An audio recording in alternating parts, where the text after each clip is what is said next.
with the very recent update. I don't know why suddenly the Google search app stopping and crashing on my this Samsung device, as you can see. So what I did in the first place is I went to this, press and hold on the Google app icon, tap on the I here, or simply get into the app info. Tap on this and uninstall the updates.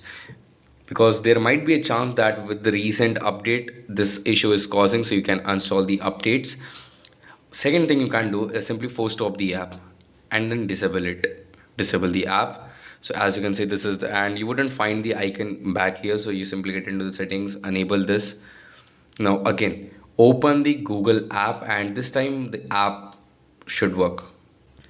If nothing works for your device, then yup, bro. Matlab, it will probably fixed by the team.